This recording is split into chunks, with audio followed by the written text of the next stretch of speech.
Hi, this is Debbie from the Cherubs Breastfeeding Support Service in Cheshire.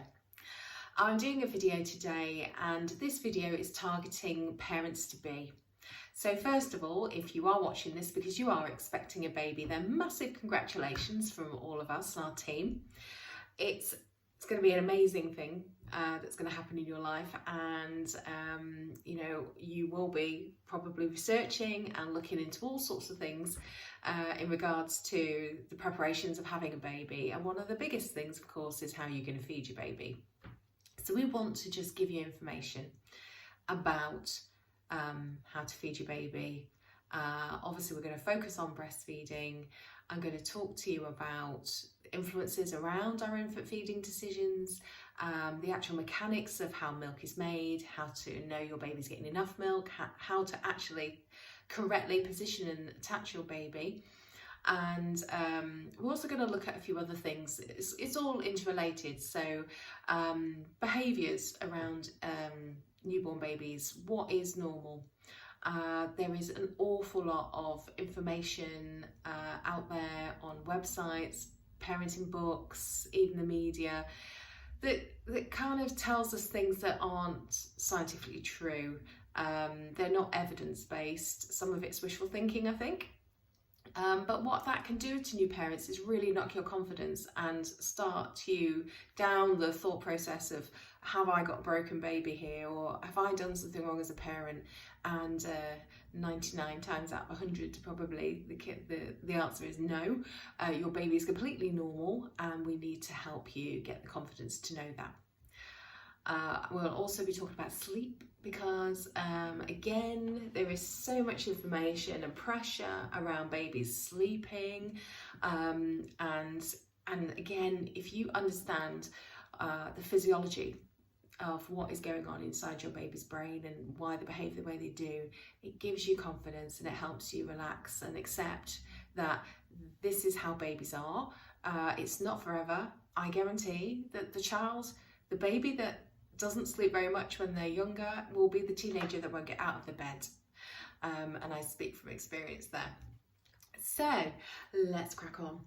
So the first thing to talk about is the influences in regards to feeding. So if you were breastfed yourself, it's probably likely that you're going to be thinking quite favourably towards breastfeeding, and that you'll probably have support from your own mother because that was her chosen feeding journey. And but it can be that you were bottle fed, or it is within your family culture, or the people that live around you. It could be more normal, and you might be thinking, actually, I want to try breastfeeding, but other people around me that I consider my support systems are not either supporting that or don't know how to support that. So that's why it's really important for you to get your information from other sources, and then you can share it with your support system as well, so that they can understand why it's important to you and how to support you. Media as well. Media plays a really big part in influencing us, and obviously marketing and adverts and all that sort of stuff. And our friends, there's so many different influences out there, but ultimately, how you choose to feed your baby should be an informed decision, and it's one that you don't have to make as soon as you find out you're pregnant. Sometimes people might have an idea of what route they're going to go down, but what we'd always suggest is, when you've literally delivered your baby and your baby's well and healthy and placed on your tummy or your chest, then relax, enjoy that skin-to-skin contact, and allow those hormones to flow through. How you feel now and how you feel literally after you've delivered can be really difficult to imagine, and people will try to explain that to you and you can't imagine it, but it's nature's very clever. Oxytocin is an incredibly powerful hormone, and when that baby's there on you skin to skin, it will start to exhibit certain behaviours, crawling up your body and literally latching on. And if you're not sure what you want to do, just allow that to happen and see how it feels. We don't know how we feel about things until we try them. So you don't need to make any hard and fast decisions right now. The best time to sort of make that decision is by seeing what happens as soon as your baby's been born. But it's always good to get the information beforehand, and again, that's what I'm going to try and help you with today. Okay, so I want to talk to you a little bit about something we call the fourth trimester. So human babies, we are primates, and we're you could argue otherwise, but we are a very advanced primate, and we have developed really big, complex brains, and we obviously have to house those very securely and safely in big heads. And as our head has grown through evolutionary processes, then what needs to happen is the outlet also needs to be able to let that head through. But there comes a point where actually it's quite difficult for us to develop wider pelvises without losing eventually the ability to be upright walkers, because that's been obviously hugely beneficial for us as a species. It releases our hands, and our hands are our tool to do an awful lot of things. So there's no advantage to going back on all fours, and there's no advantage for shrinking brains and smaller heads. So something's got to give, and it is theorized that from an evolutionary perspective, the part that gives is the length of human gestation. So ideally, we should be sticking around inside the uterus for a good couple of months longer, so we come out a little bit more ready for the world, but obviously we don't do that. So when we deliver our babies have around about 25% of their brain developed. Other primates, it's more like 50%. And so 25% less development means that our babies are a lot more helpless, and they need us. They are born very dependent. We are primates, and the type of primate we are is a carrier mammal. So our human babies are designed to be on us and close to us all the time. So when they are born, they want to be on us, they want to be close to us. They basically thrive and desire the world to be very womb-like as much as possible. So if we think about that, the womb was obviously quite dark. It's actually quite noisy. So, you've got your digestion, you've got your heartbeat, and then you've got all the external noises coming through. So it's actually not quiet. Babies don't always need a lot of quiet. They're used to noise, and you probably have heard of white noise and the fact that, a baby suddenly falls asleep in front of the washing machine on spin, or the hairdryer settles them off, or the Hoover. It's that similarity to those noises within us that's familiar to the baby, and they're just like, yeah, that's good, that calms me down. They've been in a very constricted environment, so feeling so the world around them, boundaries around them, is really comforting to babies. They've had they don't experience hunger and thirst as such, because obviously they are being given the nutrients from the placenta. It's on tap, just going into the baby and meeting those needs. So thirst and hunger are new experiences for a newborn baby. But again, if they're kept very close to us and they're fed responsively on demand, then that is going to make your baby far less fractious. Other things is warmth. So they've been floating around in amniotic fluid at body temperature, and then suddenly they're aware of gravity, they're aware of hot and cold, they're aware of lots of different things. And I think if we really think about that, that's actually quite unsettling. It's a big ask. Everything that happens to a baby when they're born is completely opposite almost to what they were experiencing inside. So anything that you can do that mimics that, so close to you on your chest, in your arms, or in a sling, they're back, they've got the walls of the uterus back around them there, they've got thermal regulation from your body. The ideal environment for a newborn baby is the mother's chest. And your chest is really clever because it can up-regulate and down-regulate your surface temperature, even though your core temperature will remain stable, by reading what baby's temperature is. So if baby's a little bit too warm, you will cool down a bit here and absorb that heat.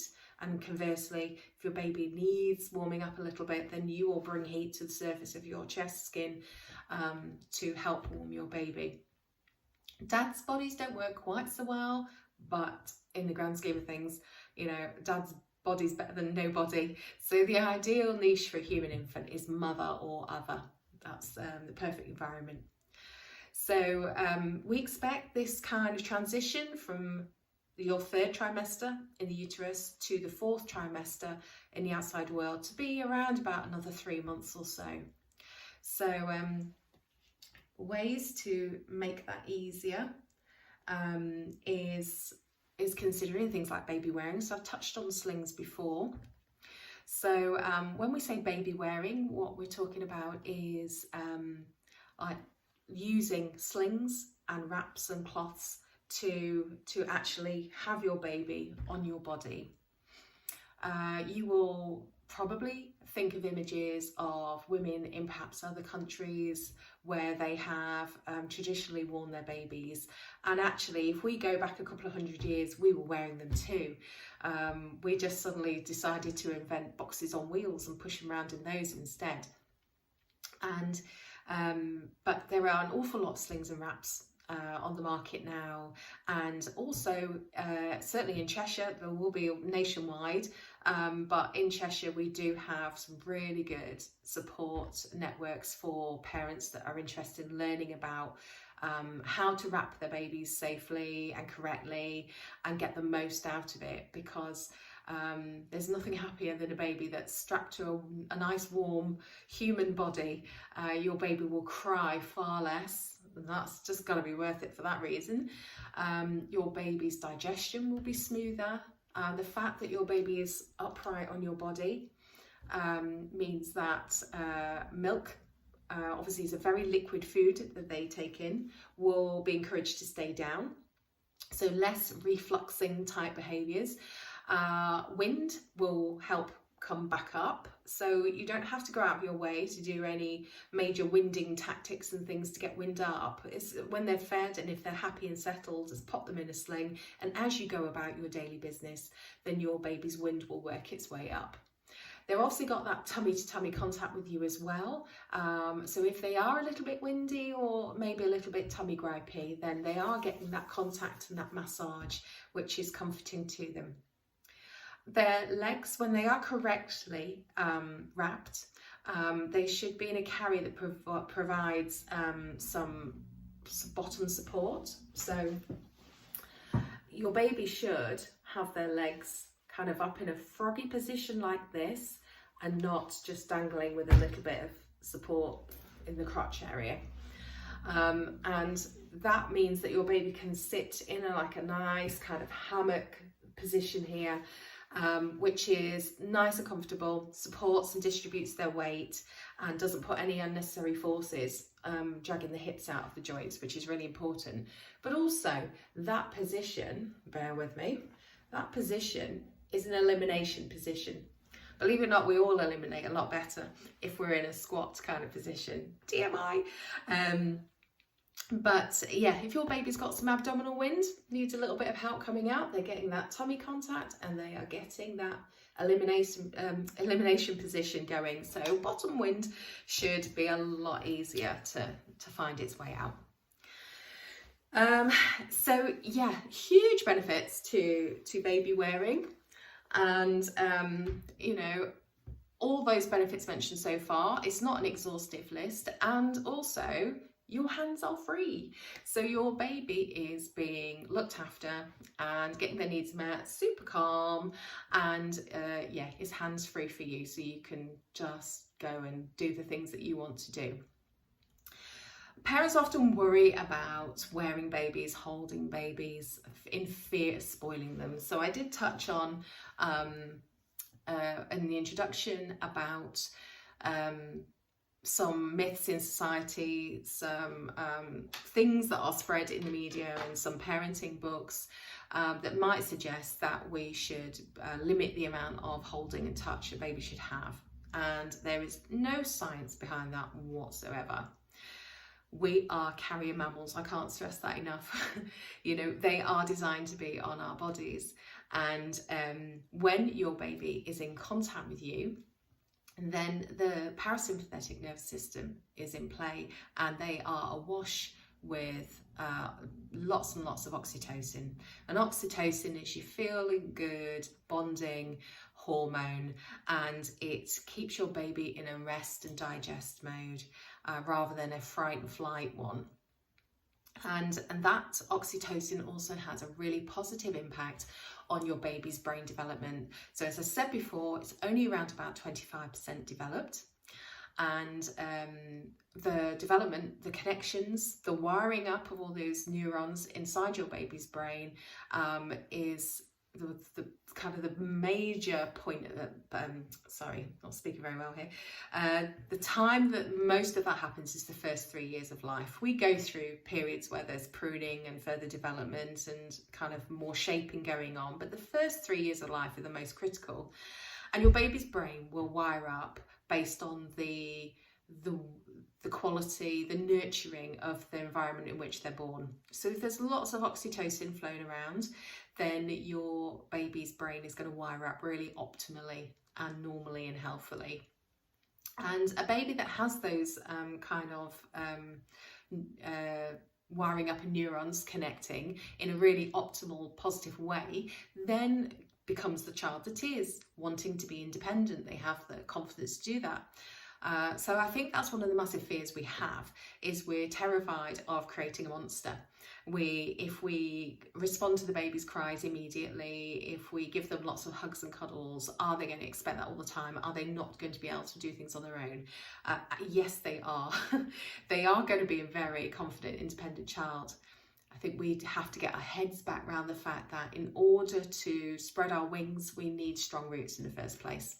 So really secure attachments when they are by nature very dependent. They're born helpless, they are dependent. You will achieve independence from initial dependence. So yes, with the baby wearing, the fourth trimester, all of that stuff, it all encourages us to be very physical with our babies, to keep them close, to get the right hormones flowing through their body and yours. When your baby's getting the oxytocin, you are too. And oxytocin is one of the very important hormones in respect to lactation and specifically the ejection of milk from the breasts.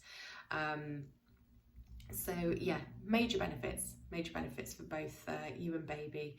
And let's face it, it's really enjoyable. What's just the nicest thing in the world is enjoying your baby, smelling your baby, feeling your baby, cuddling your baby, absolutely falling in love with your baby. That is what we're designed to do, because that means you might bother to feed it and look after it, keep it alive. So there's a good reason why we have all these hormones flowing through our body. Okay, I'm going to move on to, let's just have a quick look. Covered that. Okay, so we're actually going to start talking about milk production now. So what happens when you're pregnant is, regardless of how you're going to feed your baby, your body's just going to do something for the vast majority of women, and that is start a process of lactation. So usually somewhere around 16 weeks onwards, your breast will start producing what's called colostrum, and colostrum is a concentrated form of milk, and it is low in volume, because babies have very small tummies when they're first born, so they just don't have the capacity to handle big, large volumes. The colostrum also has a laxative effect, which is great for getting rid of those meconium poos, so that black sticky poo that babies eliminate sometimes just before they're born, but obviously as soon as they're born that they start those bowel movements, and it's really important they get rid of that as soon as possible. And it's packed full of antibodies. So it's like your baby's first immunisations really, as well as the nutrition and the hydration and all the other things. So it's liquid gold, and we call it that because of its special superpowers, but also that it is often like a goldy kind of syrupy colour, sometimes a little bit more yellowy, but that's normal, and your breast will be developing that. Now you might be aware of that or you might not. Occasionally some mums, particularly in the 3rd trimester, may notice that there is some leakage, or if they were to hand express they could actually get some of the colostrum coming forward, and that can be really useful for mums to know if they are expecting a baby that might be a larger baby. Maybe they're a mum with gestational diabetes. You can often then have a larger baby who may be a little bit more at risk of blood sugars dropping. So if you've got some harvested colostrum before you deliver your baby, and your baby does need a little bit more milk whilst you're trying to get to grips with learning to get them on attach well, and you don't want their blood sugars to drop, then those babies sometimes develop benefit from having the harvested colostrum given to them via syringe and finger feeding. So yes, you may be aware of that. And then what happens is when you've delivered, you deliver your placenta, there's a changeover of hormones in the body, and that triggers a process of the milk changing over the next few days. And essentially really what's happening is there is more liquid, more water being brought into the colostrum, and it dilutes it down, and there is more volume. So often people talk about their milk coming in, and it's usually somewhere around day 3 for most mums. Your milk was there all along. It's just transitioned from colostrum to a milk we call transitional milk, and then more mature milk. And then at that point, your baby will be more obviously drinking when they're attached well to the breast. It's more obvious that they're gulping, and their nappy output will change.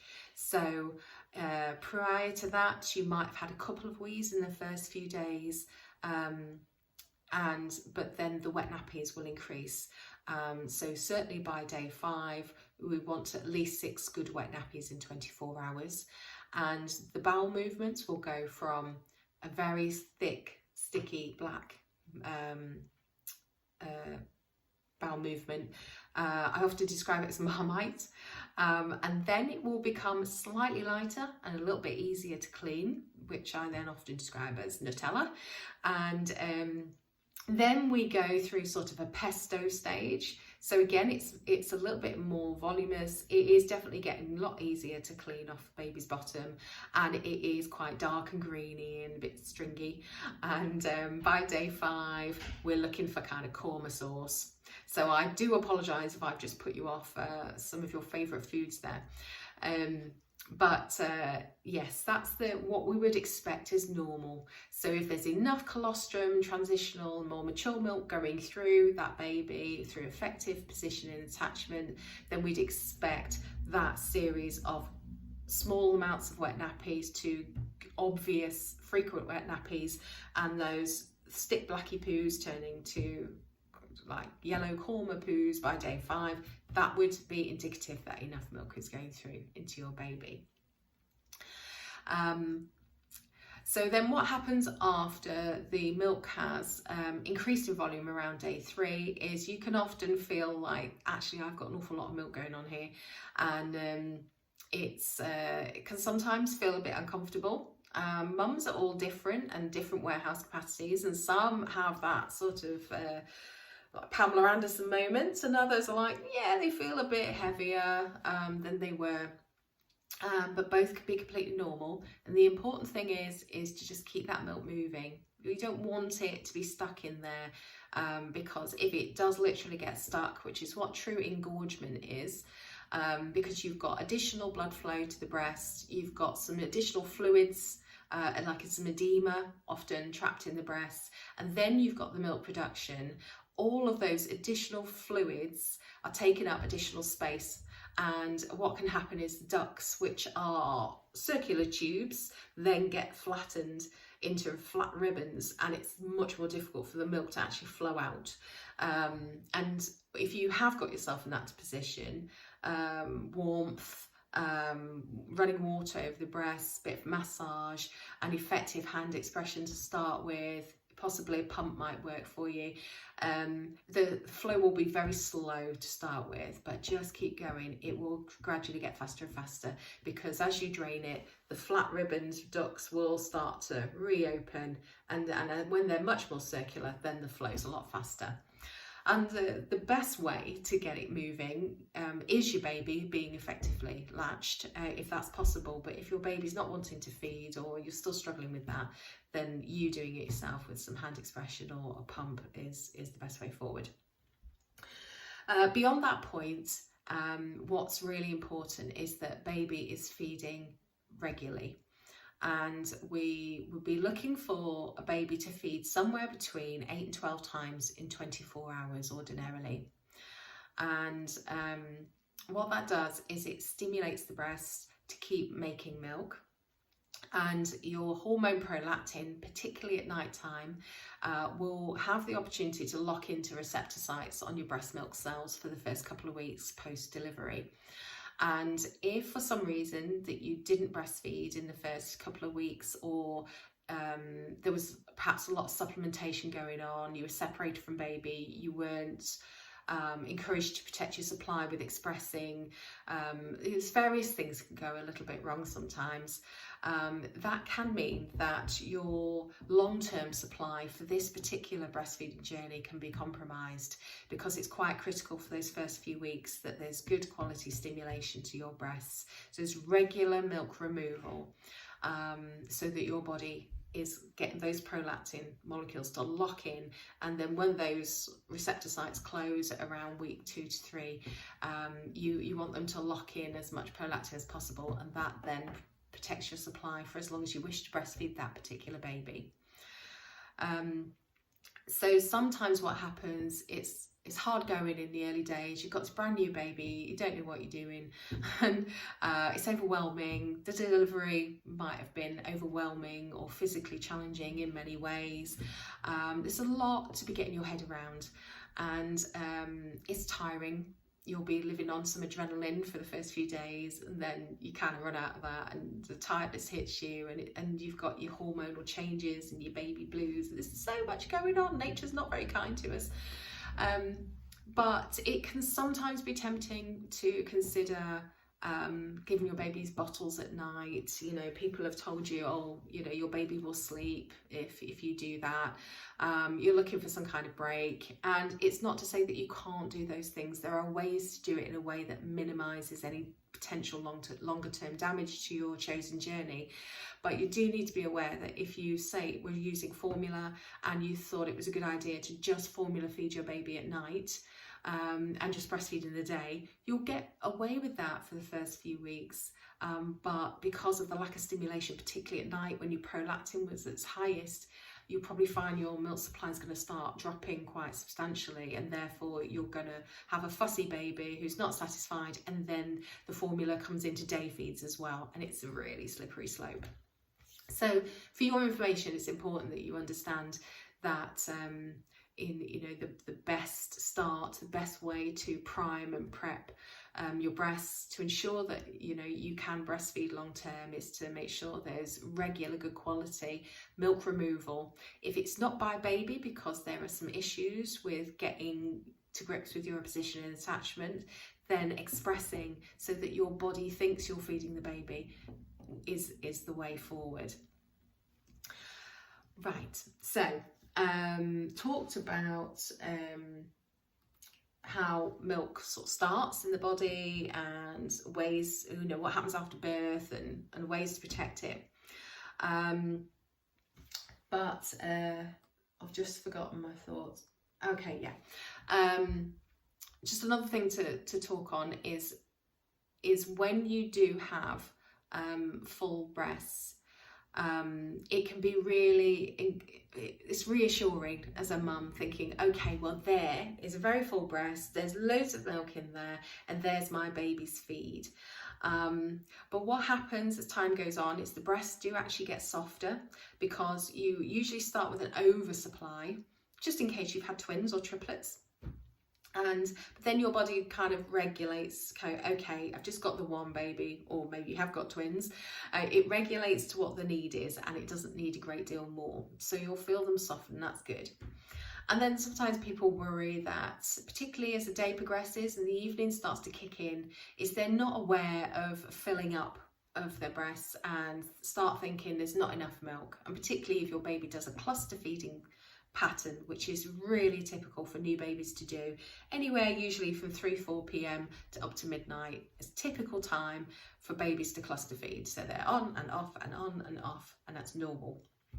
It doesn't mean that you've run out of milk, but then you might be thinking that, and you might be checking and then going, oh, they're just really soft, there can't be any milk in there, I've got to wait for them to fill up before I've got a feed available. But that's not how it works. A soft working breast is an ideal lactating breast. So imagine that your baby does require a equivalent of glass full of milk for a feed. You don't wait for your breast to fill the limited warehouse capacity it has to have that. You will always have milk in the breast, and there might be this much of the baby's milk available. So when you latch your baby on, that amount will start going down. But because your baby is stimulated milk production and triggered the hormones, you will have a milk ejection reflex, and synthesis of milk will be going on all the time. So that milk is trickling down. It's not even sitting in the warehouse, it's going straight from factory, straight out the door, and that milk is going straight into your baby. So it's kind of being made to order. So although that initially in the warehouse there was this much, throughout a feed your baby can get pretty much as much as they want. And how that works is there is a molecule within breast milk. So when we synthesize and we make breast milk, we also make something called feedback inhibitor of lactation. We call it PHIL for short, because it's just a bit easier and quicker to say. So when there is a lot of milk being made and it's not going out the breast, then it's building up and the warehouse is getting full, then there's a lot of fill within the breast milk as well. And if there's a lot of fill in there, then that fill tells the milk producing cells to go, whoa, whoa, whoa, whoa, whoa, slow down, because you're going to go bang, bang in a minute. But when a baby or a pump has pulled and drawn the milk out, the fill goes with it. The absence of fill in the breast is therefore not telling the cells to slow down. So the cells are actually producing faster. So a soft working breast is ideal. So for a new expectant mum, it's really important you understand that, because it can throw you sometimes to think, oh, a soft breast, I haven't got enough milk. You absolutely will have enough milk. So long as you've been regularly feeding your baby, your milk's not going to disappear out of just thin air. It will keep going. But yeah, don't expect to be majorly full all the time, just usually in the first few days when that milk volume suddenly comes in, but they will settle down. So how do we know the baby's getting enough? That's the big one. So when your baby is effectively latched on the breast, your baby will often start suckling in kind of a sort of rapid manner, and that might be just a few seconds, or it could be up to a minute or so, and that's normal. And then what that does is it stimulates the nipple area, which then sends signals to the pituitary gland to release oxytocin. And oxytocin controls your milk ejection reflex, or what often we just call the letdown. So when that oxytocin flows, it impacts micromuscles surrounding the lobes and the areolae, and then alveoli, sorry, and have a squeezing effect. So the milk is literally being pushed out of the breast, and you'll have this milk ejection reflex. And if you ever sort of see it happen, it can happen sometimes when you just think about feeding your baby, or you hear your baby crying, or you've just come out the shower and you've just sort of brushing yourself, and that can trigger it to happen. It is, if it's not fast dripping, it is literally like a shower jet coming out. And that's normal, that's supposed to happen. So you have that milk ejection reflex, and when that starts, then your baby will go from little shallow rapid suckles to then longer, really opening that jaw wide, and that chin will come down and pause, and you're likely to see your baby gulp after every suck, or at least every other suck. And then that will continue for quite some time, and every now and again your baby will pause and take a bit of a breather and think, do I want some more? Yes, I would like some more. And then off they go again, and there's that wide jaw movement and that little chin coming down and pausing. And when they do a swallow, particularly when the milk's flowing quite fast and it's quite copious, you may hear a very soft nasal click, like a little k, k, k, at the end of each swallow. So that change of rapid and shallow to bigger, and those little sounds generally are signs that your baby's transferring milk, has gone through into that phase. Don't be alarmed by those pauses. Short pauses are normal and fine, and what you will probably find is as the feed progresses, they're more frequent and they might last a bit longer, and when the baby does suckle, there might be a kind of 2, 3 or 4 before you get a chin pause and a gulp. So the milk initially flows fast, and it's very hydrating. There's a lot of volume to it, and there's a lot of lactose dissolved in it, so it's like a kind of thirst quenching sugary flow to start with. We used to call it foremilk, but it's not called foremilk anymore. And there is fat also available, and protein of course, in that first part of the milk, but it's more concentrated in the lactose. And the lactose is really important. It gives your brain your baby's brain steals most of that lactose. And yeah, very important for energizing and developing the brain. But as the feed progresses, the volume that was big at the start then starts to kind of come down. So it's not as much volume, but the macronutrient concentration is gradually changing from the start towards the end. So now that those thicker fatty molecules that were a bit stickier and fatter and bigger and slower to come down the ducts are now kind of forming more of the components of the milk. So although it's not as much volume, and that will be evident in your baby kind of not gulping as much, and maybe having to do a few harvest sucks before they get a gulp, it is more fat rich. And what's really important is your baby gets access to the full complement of macronutrients in a feed. So, you know, they will get milk at the start, and that milk is absolutely wonderful stuff. Sometimes people talk about making sure your baby gets the good stuff at the end. It's all important, it's all good stuff, but what's really important is they get the full complement. They need the lactose, they need the protein, they need the fat at the end.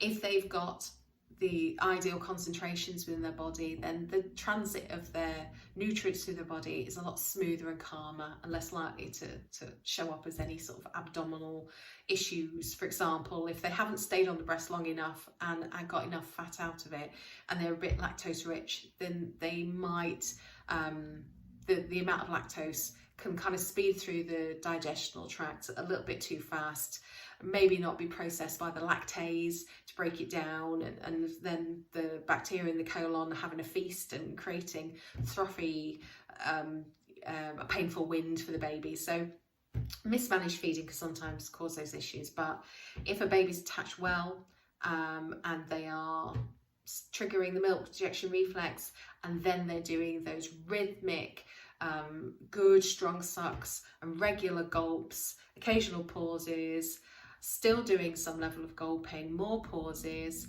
eyes are open wide at the start, gradually getting a bit heavier, and then eventually doing just tiny little flutter sucks for a few minutes with pauses, That's kind of takes them from nutritive to the non-nutritive stage of feeding, and you would generally see a baby pop off themselves at the end. You should see that the nipple is not misshapen. Hopefully it wasn't painful, and your baby's satisfied and, you know, is happy for an hour or 3 before it all happens again. So that is how to tell that your baby's feeding well in the actual feeding part during the feed itself. Obviously your baby growing and gaining weight is going to give you more information about how well feed is going, but you're not necessarily going to know that hour to hour, day to day. And your baby's output. So I did touch on it before, but once the milk volume has increased and your baby, you know, is 5, 6, 7, 8 days old, you should see regular wet nappies. You should see a minimum of 2 dirty nappies in a 24-hour period, at least the size of a £2 coin, as in splat size inside the nappy. That would be the minimum. Most babies will go well above and beyond that. And it will be loose and a little bit seedy and a mustardy cormery colour bowel movement. That would be normal. And if your baby is, say, producing at least 6 nappies full of mustard bowel movements up their back, coming out the sides, welcome to Punami, then that is very indicative that there's milk going in order for that to come out the other end. So that's another way that we can check how much our babies are getting. Okie doke. So the differences between breast milk and formula. So all formulas on the market have to meet a certain standard in terms of macronutrient content.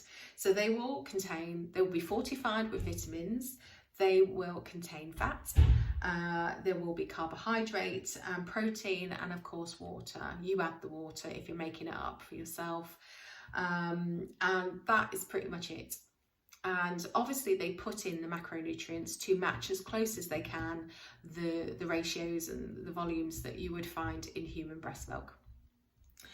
Human breast milk obviously has all of those things in as well, but they also contain nucleotides, transfer factors, antibodies, anti-inflammatories, hormones, bifidus factor, so that's your digestive, your good bacteria.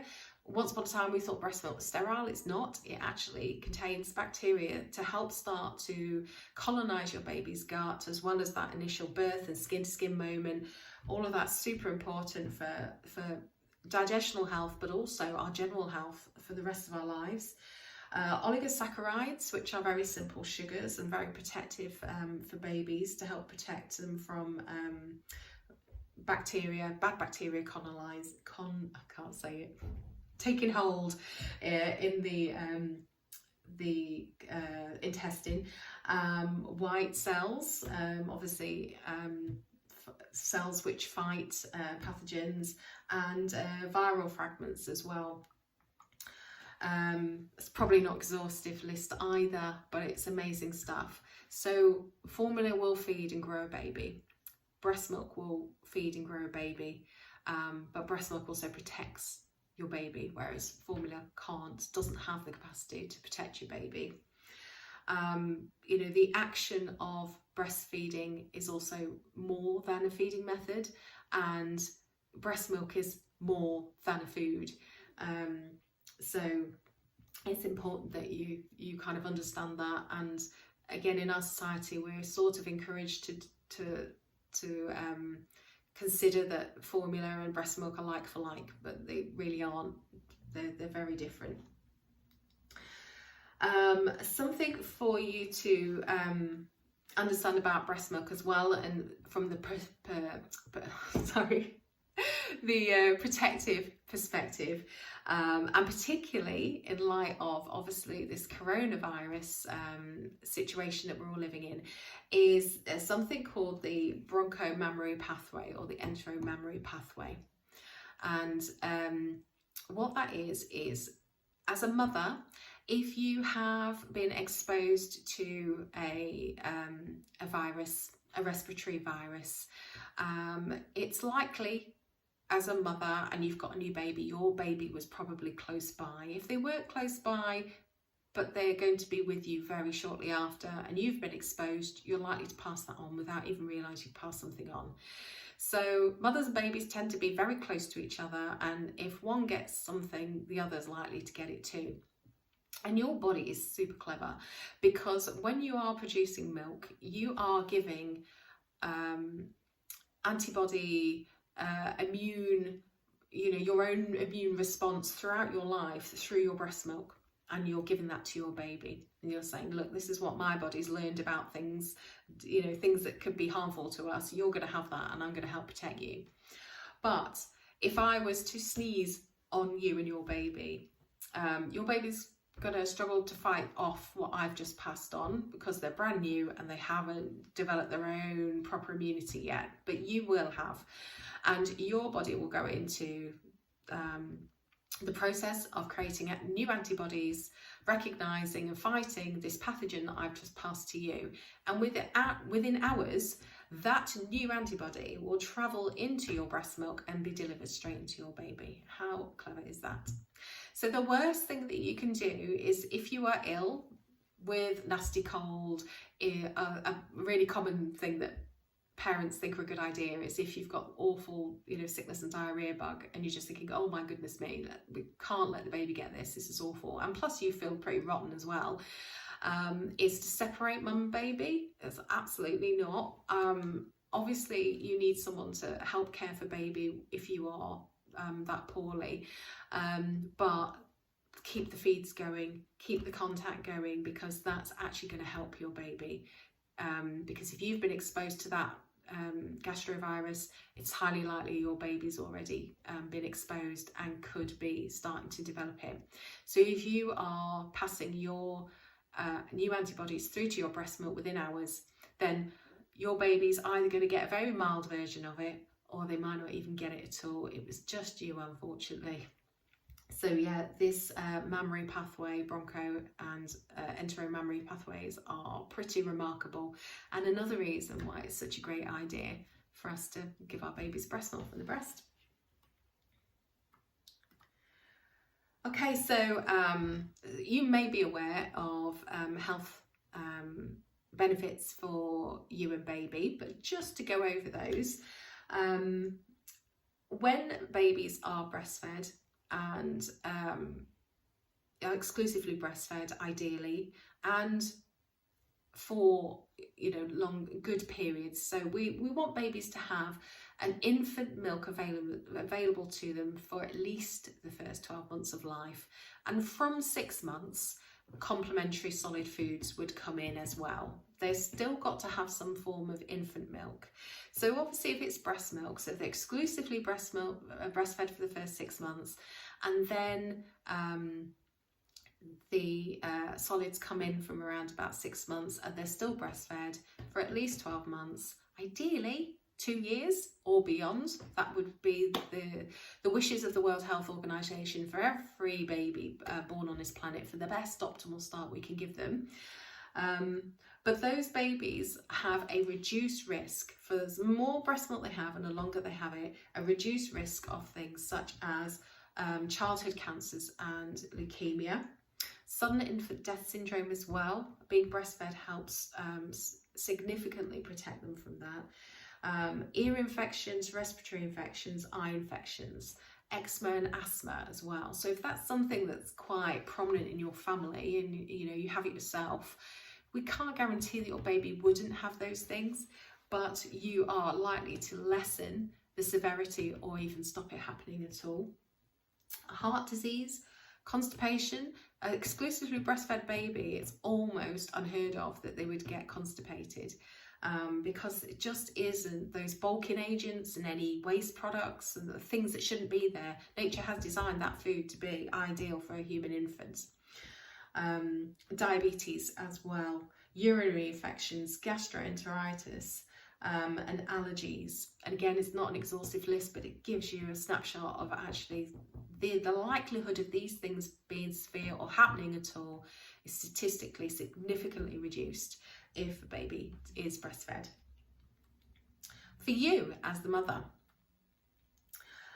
your likelihood of developing premenopausal cancers, female cancers such as breast cancer, ovarian cancer and endometrial cancer is much lower. And the longer you breastfeed and the more babies you have and breastfeed, your risk goes down and down and down. Interestingly, breastfeeding actually helps protect your bones in later life. So the likelihood of developing osteoporosis and being a little old lady that falls over and breaks her hip is less likely if you have been a breastfeeding mum. Your risk of developing type 2 diabetes and obesity is also lower when you breastfeed, and postnatal depression as well. Now this is a strange one because sometimes people feel that breastfeeding is something that can contribute to postnatal depression. And actually, in some ways, there is a little bit, you can understand why people would come to that. If a mum is developing postnatal depression and she's also struggling to breastfeed, she's not getting the support she needs, she's not getting the answers she needs to do it successfully, then that's just an additional added pressure and something that she's probably going to feel pretty horrible about. She hasn't made the decision not to breastfeed as an informed choice, but one that she's happy with. She's felt that it's been taken away from her. She doesn't know how to make it right. She hasn't had the right support and answers. It's been taken away. So that absolutely can totally worsen how she feels in the outset. But what science tells us is actually when we are supported to breastfeed and we're doing it successfully, your likelihood of developing postnatal depression, or if you did develop it, the severity is likely to be less. And that is to do with the hormones that are flowing through our body. When we are breastfeeding, it helps to protect the brain. Because of those hormones, one of them being the oxytocin, it is the bonding hormone. So it is much more likely that bonding will occur more quickly because you just can't help but be awash by oxytocin when you're in physical contact with your baby. When we breastfeed, we have to have that baby against our body. We have to have that child's mouth in contact with our breast and our nipple, and that triggers all the hormones where, without choice, it just happens. If we are bottle feeding, we can do it in a very detached manner. We might have them facing out or in a chair and just put the bottle in. It might be done by somebody else. It can be a very detached process, although obviously we'd never recommend that. We'd always recommend, if you have chosen to bottle feed your baby, express milk or anything else, that you would always do it in a really nurturing way. Lots of eye contact, lots of physical contact, and feeding responsively and in a way that doesn't encourage your baby to overeat. So let them take the milk that they want. And the final thing is quicker return to pre-pregnancy weight. You have laid down fat stores during your pregnancy, usually around the hips and the bottom and the thighs, and that is used as energy to start synthesizing milk. So if you don't do that, then it can linger and might be a bit more tricky to lose afterwards. You've also got, again, oxytocin. We're back on oxytocin again. Oxytocin is what contracts your uterus when you're actually delivering your baby. So when you're having contractions, oxytocin is in charge of making that happen. And then after you've delivered your baby, your uterus obviously has shrunk, but it's still pretty big. And breastfeeding, and when you have your milk ejection reflex, when your baby's suckling on the breast, stimulating that oxytocin release, then that oxytocin is working on reducing your uterus to almost its pre-pregnancy size within a week or so. And you can often feel that happening. So when you're feeding the baby in the first week, you suddenly feel like period pains, cramps, and you may be aware of loss as well at the same time. And that's completely normal and a really good thing, because you don't want to be risking losing too much blood because the uterus is still quite inflated, and it's vulnerable. You had the site where the placenta was, obviously it was very rich with blood supply and flow, so the quicker it's reduced down and shut down is you're shutting all those vessels down as well, so I'm far less likely to have any abnormal heavy bleeding afterwards. Breast milk is made by the body. It's tailor-made to your baby. It's free. It's changing, evolving all the time. So the milk you make at the start is different from the first week, and the second week will be different, and the third week will be different. Just because of the environmental changes that are going on, our bodies kind of know what our babies need at any one time as well. When it's extremely hot, on the very, very rare occasion in the UK that we might actually have some really decent hot weather, your milk can change to be a bit more thirst quenching to meet your baby's needs. So exclusively breastfed baby under the age of 6 months does not ever need any water. You'd never give water.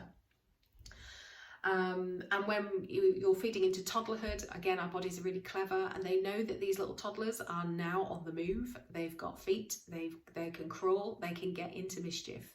They are little scientists, and they're like, oh, look at this cat litter, I wonder what that tastes like. And your body is really clever and starts to chuck extra protection and extra antibodies into your milk, because it's a phase where your baby might be a little bit more at risk of picking up things just because of the nature of what they are, little scientists. Your breast milk is responsive, it's convenient, and it's a living liquid. It's a living dynamic fluid. If you look at it under a microscope, it's not just sat there dead. It is teeming with life, it is teeming with cells, and all of these have really important functions within your baby's developing body and brain and immune system. Skin to skin. So you've probably heard that phrase, and people often think of it as that first cuddle after birth. And absolutely, you know, as soon as you're able and willing, baby on your chest, and that's regardless of whether you've had a natural birth or you've ended up with a section. As long as you know you're okay and your baby's okay, there should be no need to delay that. Your baby can just even be like this if there's limited room because of the section, or lower down on your tummy, but that's initial skin to skin contact is so important. It's just the most lovely thing to do in the first instance, but also it's that colonization of your baby's bacteria. You want your flora, your natural bacteria that lives on your body from your environment that you're going to go back to start colonizing your baby's body. We want to try and limit the amount of exposure to other people's unique bacterial, their microbiome. We want yours on your baby. And so skin to skin serves that, but skin to skin also starts the process of the first feed as well. So when babies are put in a prone position on your body, they will go through a series of behaviours which leads them up to crawling up the body, crawling up the chest, familiarising, they rest for a bit, they then start smelling and looking and bobbing, and then they will find your breast and they will latch on themselves. And if we gave every newborn, healthy newborn baby that opportunity without disruption for that first hour after birth, the vast majority would launch themselves onto the breast without any need for you to do anything. Unfortunately, some things can kind of come in like, oh, we've got to go and weigh the baby, or let's give you a bath, or let's give the baby a bath, let's put the new outfit on, let's just do this little test, let's wrap them up and put them in their little cot aquarium next to you. All of these things they tend to sometimes happen, or happen to you, or happen to your baby, and they're not always necessary processes, and a lot of those don't have to happen straight away. They can be delayed or not happen at all. So if it's important to you and you understand the benefits, then, you know, when you put your birth plan together, or when you are communicating to the people that are looking after you at birth, you can state how your preference would be is to have unlimited skin to skin from the get-go, because it's got so many benefits. It's lovely, but it helps the colonization of your baby, and it helps those first feeds. And then beyond first, you know, the initial birth, beyond that, within the first few days, within the first weeks, first months, even, you know, years, skin to skin can still be a lovely, beneficial thing to do. It's not just a post-birth thing.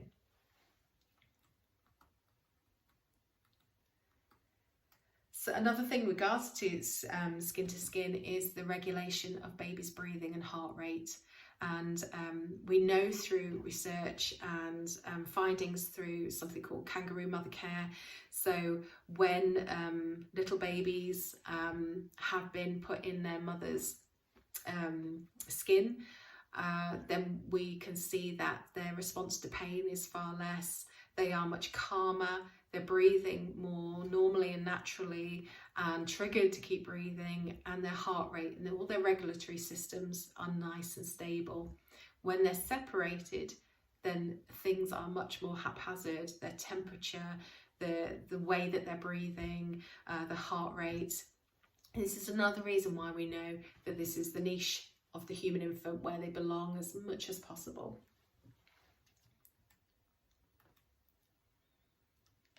So I've touched on the baby's instincts to crawl up the body and get themselves latch on the breast, and we call it the breast crawl. But the series of behaviours that they do is, obviously initially there is the birth cry of being born, and then they have a period of relaxation. And then there is a period of awakening, followed by activity. The crawling then commences. Then there's a bit of resting, familiarisation, and then sucking. Post that is generally then asleep. If within that series of events there is an interruption, then babies generally go right back to the start again. They don't kind of carry on where they left off. So it's really important that if a baby's going through that process, that we let them do that rather than interrupt it if it's absolutely safe to do so. Every drop counts in terms of breast milk. So some of this I've already mentioned, but contraction of the uterus is occurring. It helps deliver the placenta. So often we have an injection to speed up the process of delivering the placenta, but actually the oxytocin release through the baby suckling on the breast for that first feed is part of that process. It's what we would have done prior to having these injections available. Helps stabilize your baby's blood sugars, reduces the risk of jaundice. So jaundice is one of the things that builds up through the meconium, the black poo, not being eliminated quickly. It's full of bilirubin, and that can then be reabsorbed into the baby's body through the large intestine and then start circulating again. And excessive jaundice can make babies extremely tired and not then feed effectively, and then at risk of having low blood sugars, losing too much weight, not being hydrated enough. So it can be very normal for babies to develop some level of jaundice and not be affected by it, and your healthcare professionals, midwives and things, will be watching out for that. But some babies develop far too much of it, and it can be problematic. It's going to, obviously those first drops of milk are going to boost their immune system, and it's just a nice relaxing time after your labour. So, you know, once that baby's here, it's that first cuddle, and you're just going to sit back and relax and just start falling in love with your baby and relaxing. Babies' tummy sizes I've touched on. And so when they're first born, they estimate that this tummy is around about the same size as your big thumbnail. Big thumb? The only thumb you've got? Yeah, your thumbnail, or around about a cherry size. And it's quite rigid as well. So it's not going to be very elastic and be able to deal with massive volumes. So that's why our body's really clever and developed the concentrated small volume colostrum. Around about day 3, it will have started to stretch a bit. It'll be a little bit more elastic, and we're talking around about walnut size. Around about a week old, an apricot, and then around a month old, around a large egg size. So yeah, don't worry about babies needing massive volumes of food, just little and often in the first couple of days via a well-attached baby harvesting colostrum. Feeding cues. So how do we know that a baby is wanting to feed? We often think, well, if they wake up and they start crying, they want feeding. That probably is the case. But ideally, we don't want to wait until the baby's got to the point where they're crying. So prior to that, if they're starting to move and wake up, that's a good indicator that, especially as a newborn, they don't really do much other than eat and sleep. But if they start moving their eyes and they are wriggling, they are rooting. So rooting is when they are opening their mouth and they are looking for something to latch onto. A baby will have a rooting reflex. So if anything is touching their face or touching their cheek area, if a baby was hungry and we started doing this, they will open their mouth and they will turn towards it and try and latch on. One of the things they often find is their own hands and fists. So if they are doing a lot of this, that indicates that they want to latch onto something, and it could be a blanket or something else that's around them that they're feeling. And then they might start to vocalize and start making a few murmuring noises. If it's got to the point where they've gone ah, then you've missed it. You've missed those subtle cues, but don't panic. If it's a pre-cry, you just might be able to take advantage of that nice wide mouth and get them on. If your baby's really gone past that and are properly crying, you will need to calm them down first in order to get them on, because even though you might be pulling the baby on and placing your breast inside a big wide mouth that's full of cry, their tongue is doing a different action to accepting the breast, so they won't understand that's going on. So calm them right down and then re-offer the breast. If you have your baby in situ at the breast and they're crying, a little tip you can do without actually standing up and walking around them is rapidly tap their upper lip, and that should change crying into rooting and searching for the breast. And yeah, if that doesn't work, if they've gone past it, you may need to just return them to an upright position and get dad or somebody or yourself to just calm, rock, and then move them back down when they're a lot calmer. Just a reminder again, we expect babies to feed somewhere between 8 and 12 times in 24 hours. So that's around 2 to 3 hourly. They may have the odd stints that's 3 to 4 hours, and they will have other parts of the day where it's every hour and a half, the cluster feeds. So the amount of times is more important than the strict interval. In the early days, and particularly if a baby has lost more than 8% of their birth weight by day 5, that's normally when a baby will get weighed to see after birth to see how they're doing. We would like babies to be roused by the 3rd hour, just to ensure that they're not just staying asleep a little bit too long and missing out on feeds. Obviously what we don't want is to baby have lost too much weight, and you possibly end up back in hospital having baby checked out to see if they're clinically well and potentially be put on a feeding plan. So what I'm going to do now is talk about sleep briefly. So the safest place for your baby to sleep is in a cot or a Moses basket very close to you, day and night. That would be the safest general message to put out there. So what that means, say, is day and night, is when you go to bed at night, your baby should be in the same room as you. If your baby's being put down for a sleep in the daytime, they should still be in the same room as you. Unfortunately, sudden infant death syndrome and other things like that can happen regardless of whether it's daytime or nighttime. And occasionally people think, okay, yeah, we go, the cot's in our room, but in the daytime still put their baby up for a nap away from them. For the first 6 months, that's the most riskiest period of a baby's life. You want to have them with you when they're asleep, in sight, day and night. There is no environment that is 100% safe, but as a general wide knowledge, it's having your baby very close to you at night, so you can be responsive to their needs and spot if anything's not okay. There are some parents who find through just sort of trial and error or various other things, and this is specifically breastfeeding mums, perhaps more so, is that they bring their baby in bed with them, and we call that bed sharing. And obviously this is a topic that people have different views and thoughts on, and what we have to do is have transparent, open conversations about it. So nobody is going underground thinking they shouldn't be doing something, doing it in an incorrect way and in an uninformed way, because that's what's going to put babies at more risk than talking about it.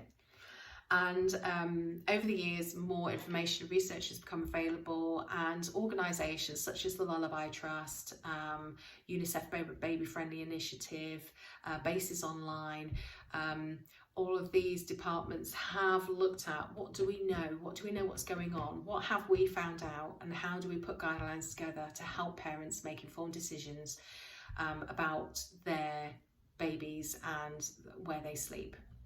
So there isn't such thing as 100% safe way for your baby to go to sleep, and there isn't a one size fits all. That's what I'm trying to say. And so for some mums, if they feel that their babies seem to settle in bed with them or close to them, physically close to their bodies, as opposed to being separated on a separate sleep surface, then these organisations that I've mentioned, and you can go and look at their websites, it's Lullaby Trust, Bases Online, Baby Friendly Initiative, which is through UNICEF. They will all have information on how to assess whether your sleeping situation is as risk managed and risk free as possible. So the main guidelines are, if you ever decide to bring your baby into your own bed, the baby needs to be a breastfed baby. It needs to be on a flat mattress that's quite firm, and you need to be a non-smoker. You need to not be under the influence of any drugs or alcohol, and that is the same for anyone else that's in the bed with you, usually your partner. Those are the things that create the biggest risks for babies, but there are then some additional risks. So things like if a baby was born premature or very small for dates, they do carry an increased risk. If you are carrying a lot of excess weight yourself, there is some increased risk. You would not put your duvet covers and your pillows in and around your baby. That increases risks. And things like common sense things like if you have extremely long hair that could get tangled around your baby's face and neck, or any bed clothing that has long ribbons and things, you wouldn't want anything to get kind of stuck around anywhere that could compromise breathing. So yeah, it's fairly common sense stuff, and but what we need to do is kind of look at everything really for you to be able to make an informed choice. If you getting more rest at night with your baby being very close to you, and you have risk managed things and your baby's breastfed and you don't meet any of the high risk criteria, and you have looked at those websites and you've looked at the sleeping position that is safest for you and your baby, which is usually the side lying position, where your knees will come up, your arm generally is like this or out to the side. So your baby is in what we call the protective C shape, where they can't come up and they can't go down. Then, and they're facing your breast or back onto their back after a feed. That generally is the safest way for your baby to be sleeping with you. What is very common is people often have the babies on their chest and they recline and they fall asleep like that. And that is a more risky way to fall asleep with your baby, because you are baby's mattress and you are going to be moving about. You are not a flat, solid surface. You may have pillows around you to protect the baby, so that if the baby did roll off, they'd have a soft landing. But actually that's soft. I do apologise, my dog's barking. If your baby lands into that soft surface, they could compromise their airway. So it's much safer for your baby to be on their back or facing your breast, and yeah, on the mattress next to you. Sorry about the dog. Okay, so just to go over that again, the bed sharing guidelines is feed on your side, lying down, to have baby on the outside edge of the bed away from partner, or if you have any siblings in the bed, and to keep them clear of your bedding and pillows, no smoking, drinking or any drugs, and a plain, ordinary, firm, modern mattress. There's not enough information known for the time being. It is not memory foam, ideally, because we're not entirely sure of how safe that would be. If your baby was premature or low birth weight, it's recommended that you do sit up and wake up to feed rather than sideline. And the most important thing is don't fall asleep on the sofa with your baby, because the sofa, it really isn't designed for a sleeping surface. There's nooks, crannies, cushions, all sorts, and it's not particularly wide if you are lying on it.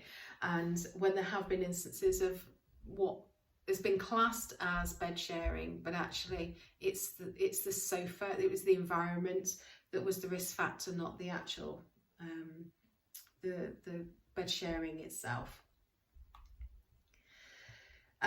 So yeah, this kind of goes on to sleep. So managing night feeds and tiredness. Well, research from Professor Helen Ball at the University of Durham. She has done so many studies and sleep lab studies on looking at how mums and babies sleep. And what she has discovered is on the whole, a breastfeeding mum will get around about 45 minutes extra sleep per night, as opposed to a mum who is getting up and feeding formula. But the breastfeeding mum probably will have been woken more often, but she will fall asleep a lot more quickly. And one of the reasons is because you don't have to really wake up that much, particularly if you're side-lying feeding. You're not having to get up, go downstairs, boil the kettle, make things up, have a baby that's really, really cross, because it takes time to make things up. When a baby wants a feed, you open one eye, you bring them to the breast, they latch on, and it's done. And then it's the hormone response. So particularly when we are producing oxytocin, prolactin. Prolactin does have a sedative effect. So it's nature's way of saying your baby's going to fall asleep soon. It's time for you to nod off as well. So we're a lot quicker to return back into sleep for various reasons, hormonally and practically. Although we will have been woken maybe 1 or 2 times extra, overall we will get more sleep. It's got to be a good thing.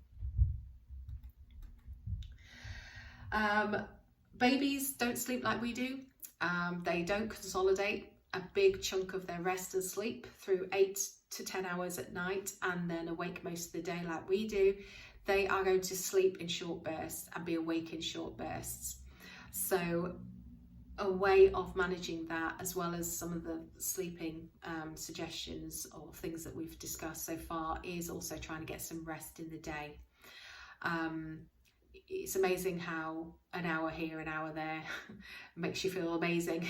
You never thought you'd say that before children, but after children it does. And it helps you deal with the night time where it just sometimes feels like there's not quite as much support available. Limit your visitors unless those visitors are going to be really useful, and just give your baby a cuddle while you go and get your head down for an hour. So yeah, it's accepting help from people that are genuinely there to be helpful. And yeah, looking after yourself as well as rest, making sure you're eating and drinking well. There isn't anything that you need to particularly avoid or go for. Everything in moderation is fine. There aren't certain vegetables or certain foods you should go out of your way to avoid for you know, your normal average mum and baby. But what's important is that you are getting the calories in just to keep you energized, so that you aren't feeling as exhausted. And you will find that you are more thirsty when you are breastfeeding. So have juice, have water, have, you know, bottles and things handy next to you, so that you always got some fluids on hand, because you will feel really thirsty. So usually as soon as you latch your baby on and you're like, I need to drink. Okay, newborn sleep. So what's normal? Well, they can sleep 12 hours in a day, or they might sleep 22 hours in the day, and both can be normal, and most babies are somewhere in between. And as I say, they don't generally consolidate it all overnight, not at this stage, and realistically it's not going to be for quite a while. Babies have shorter sleep cycles than we do. So ours are around about 90 minutes and a baby's is around about 45 minutes. And what we also have is a circadian rhythm. So we developed a rhythm which obviously is evolved to be 24 hours because our days are 24 hours. And we generally are awake for around about can't do the math, but we're awake for around the daylight hours, and we tend to have our sleep throughout the night hours. Babies don't have the circadian rhythms, and they only start developing from around about 3 or 4 months, but not fully mature until they are beyond the age of 3 usually.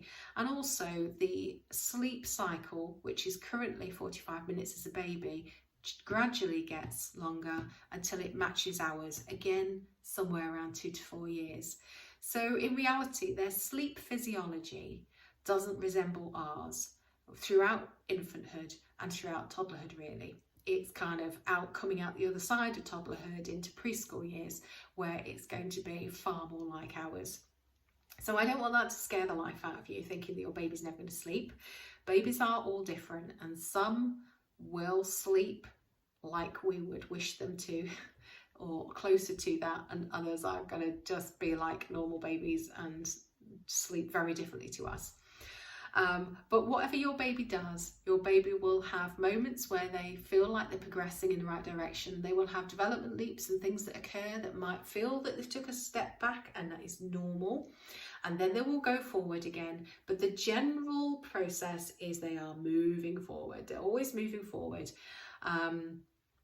And a baby that, or say an 18-month-old that is sleep cycle circadian rhythm wise more developed than they were as a little one, but not quite there, could still be a child that wakes up once a night, or it might be a few times a week, or they might be sleeping through, as we label it. They will be what they will be, but all of those can fall into normal. Eventually, when they are more like 2, 3, 4 years of age, you're probably going to see a child that regularly goes to sleep at a certain time, sleeps their 10 or so hours, without having to wake up unless they're poorly or something's going on, and they wake up in the morning and they're happy child. So you will get there, promise.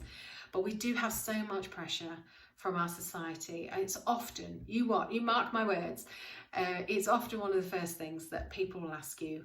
People that say hello to you in a supermarket queue because they see you've got a tiny baby, your family, your friends, whoever, they were all like, oh, is he good? Is he sleeping for you? Straight away, people ask you about sleep, and then you're thinking, no, it's not sleeping for me. What am I doing wrong? You are doing nothing wrong. Just get your head around the fact that they are not designed to sleep like we are for a good number of, certainly months, if not years. And it's okay, they are not broken. Having that kind of sleep is protective for them. We don't want babies to be pushed or forced into unnaturally deep long sleeps, because that could put their developing immature brains under a lot of pressure and can compromise their life support systems. We need them to be a little bit on guard in their sleep, lighter sleeper than us, and waking regularly for their nutrition, to remember to still keep breathing and the heart keep beating and all those sorts of things. So as tiring as it feels, it is very, very normal, and it's very protective for babies. Okay, the final thing I'm going to do, I appreciate I've been talking for 1 hour and 25 minutes now, but the final thing I'm going to quickly go through, but not in a huge amount of detail, is the actual positioning and attachment of your baby. Why I'm not going to go into massive detail about it is because, as I've mentioned before, we do have various videos on YouTube, on our YouTube channel, where this one's going to is Cherubs Breastfeeding, and there is a video called Correct Position and Attachment using exaggerated attachment and breast compressions. That is I don't know how long it is, but it's a lengthy video, not as long as this, which will talk you through it. But whilst you're here and whilst I have your attention, is we will quickly look at, so we use a phrase called CHE.R.U.B.S, and the C stands for close. So your baby needs to be close to your body. So I might need to move around a little bit here. But sometimes what I see is people cradling their babies or having them sort of down like this, and then if we imagine this is my breast that I'm going to feed the baby with, sort of trying to almost bottle feed them. And that baby, there is physical contact, but it's not in the way that they need. So if we go back to that breast crawl, it was all about pressure on the front, and that's what your baby needs. So when we talk about your baby being close to your body, they actually need to be right against, skin to skin, torso to torso, kind of close. The H of CHE.R.U.B.S stands for head, and when we say head, we need that head in a tilted back position. So if you were really thirsty and I handed you a pint of water, I'd expect to see you do something like this. To start drinking that drink, you would tip your head back. When you do that, it opens this area up. It allows you to open your lower jaw wide, and that liquid will go down a lot more easily. Your baby's no different. They need to do the same thing. So a common thing we will see is we will see head restriction going on when mum is attempting some of her first feeds. So either she's cradling the baby and the baby's head's being forced down onto the chin, and again she's trying to sort of bottle feed with her breast, or she has got the baby in a better position, but she's got the hand or fingers on the back of the head and trying to direct the head on. And we're asking that baby to feed like that, and we need that baby to feed like that. The I of CHE.R.U.B.S stands for in a straight line. So going back to this again, what we often see is that baby is not facing the breast. The only way they would be able to is if they start to turn their head and face inwards. And actually that's really awkward. Again, if I asked you to eat or drink, but you had to do it like this, it wouldn't feel natural at all. So your baby needs to be in a straight line, in alignment. The N, and this is probably one of the most common things people have heard of, stands for nose. And you will hear people say nose to nipple. Now again, this is not enough explanation from my perspective, and I'll explain why. Nose to nipple can be interpreted in various ways, and the most common thing I see is people going, there you go, nose to nipple, and then going, well, what do I do now? And then just moving the baby across and putting the mouth over the nipple. So why did you do that? You know, people often don't know why they're doing that. And so that doesn't tell you enough about what you're trying to achieve.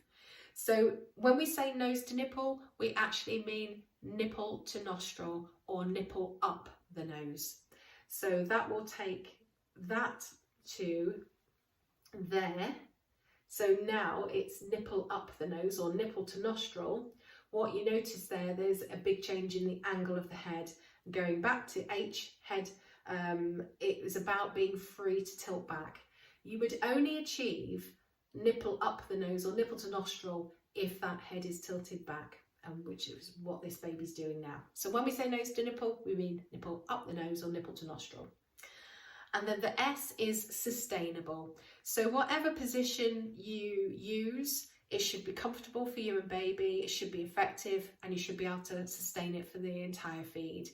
So I've probably done it myself, and lots of new mums, as they're doing their trial and error, they might one day go, okay, that's it, I've got them on.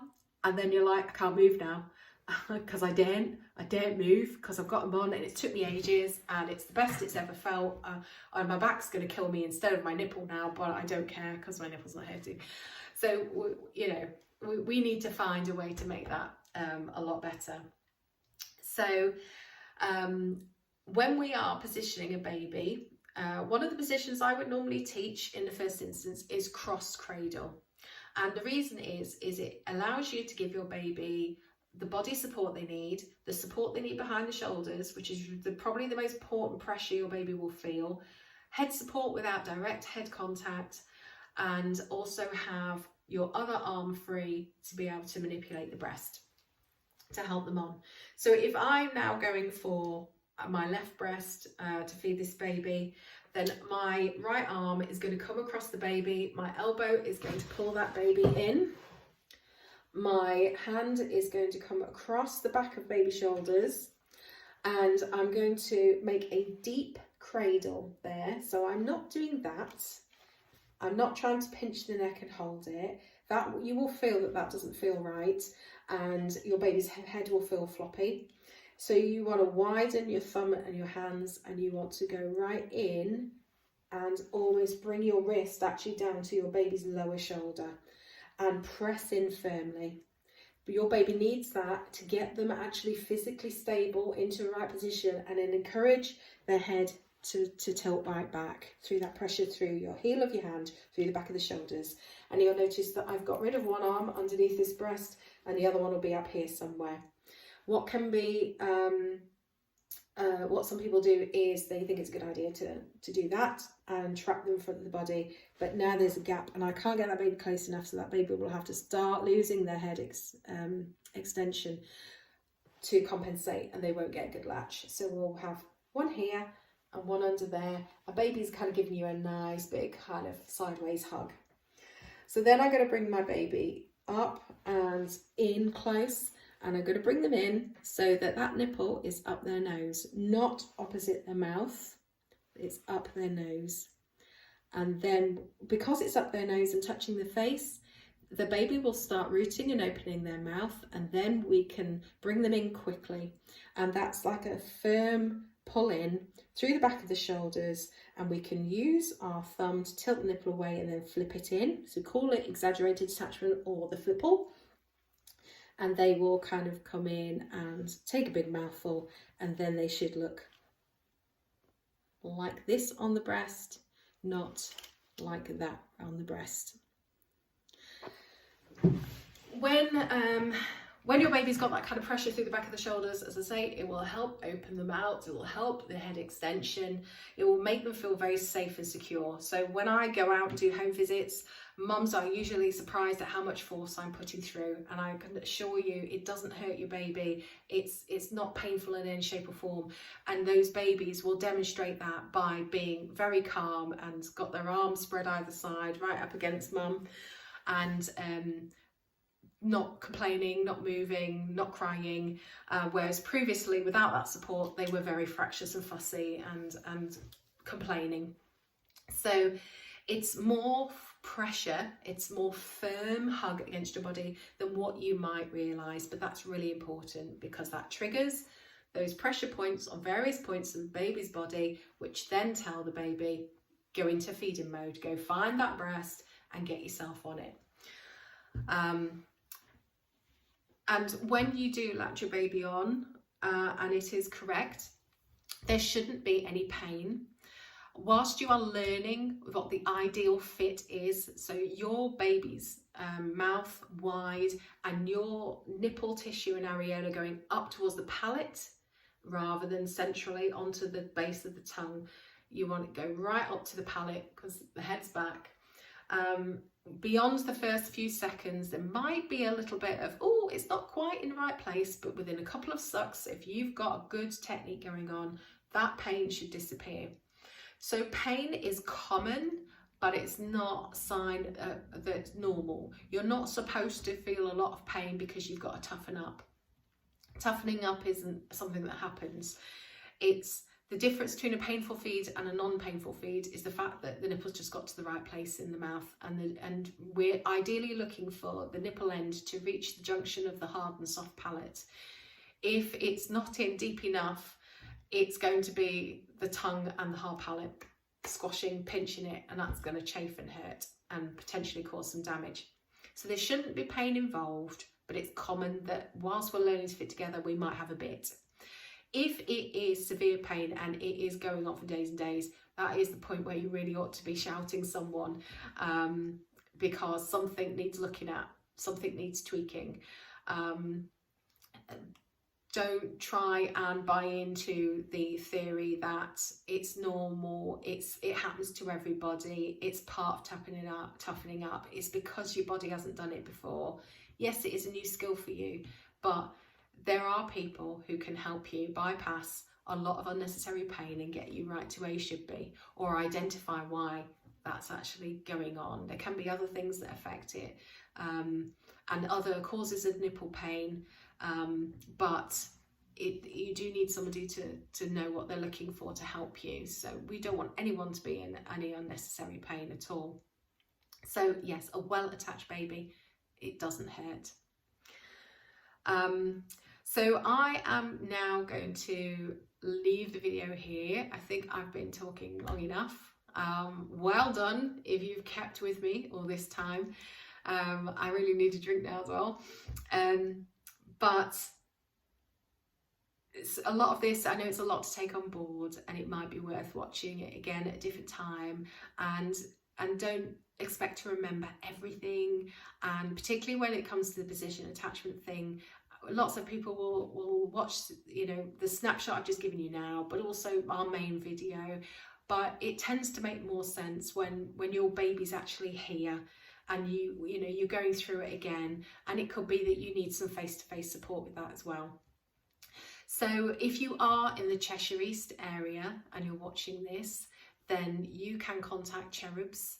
So CHE.R.U.B.S is attached to the Community Health Visiting Team. We are a specialist infant feeding service, and our hours are 9 to 5 Monday to Friday. We have a duty line number, which is 0300 1234 579. That's 0300 1234 579. And you can speak to us or leave us a message on our duty line, and we would always get back to you, generally the same day. What we offer is support groups in and around the Cheshire East area, lactation clinics, so that's more for troubleshooting, sorting out breastfeeding or infant feeding problems rather than meeting other women that are breastfeeding. And we have the duty line, we have the YouTube channel with tutorials on. There's things like hand expressing and how to pace bottle feed a baby if you want to express and give occasional bottles.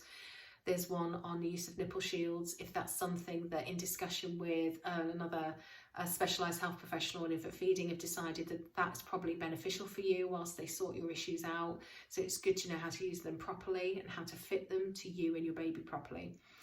And we have a Facebook page and a group called Cherubs of Cheshire.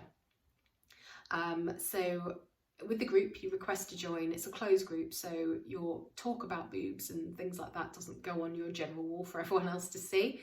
And we currently have over 6,000 members. So it's a really well used group, a lovely community and a wealth of experience and just other people, you know, on the same journey as you. And particularly in the early hours of the night when you are you know, feeling kind of alone in the dark, you know, there's always somebody else up feeding the baby, and if you posted something at stupid o'clock in the morning, you will get quite a few responses, and that always just makes you feel less alone.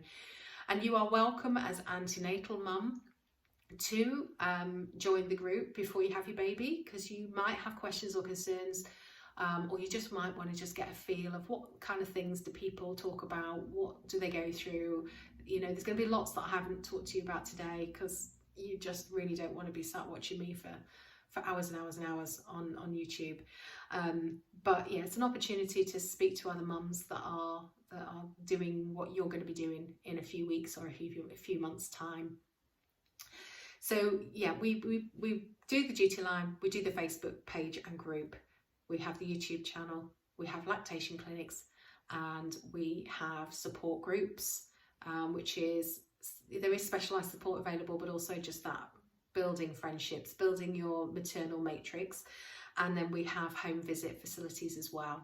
So, you know, if it is your first baby, or you're having particular troubles, if you've had a very difficult birth, a C-section, multiple births, maybe you do have transport issues, maybe you're just having a few anxieties, not ready to go out the house, whatever your reason is, we would always accommodate as soon as we can, if not the same day, the day after, a visit for you at home in the comfort of your home, so that we can have a look at what your issues are and help you solve them. So again, thank you very much for listening to me. I hope there's been some useful information there, not too much information overload. Have a look at our other resources. Stay safe, and the best of luck with the arrival of your new baby. All right, thanks. Take care.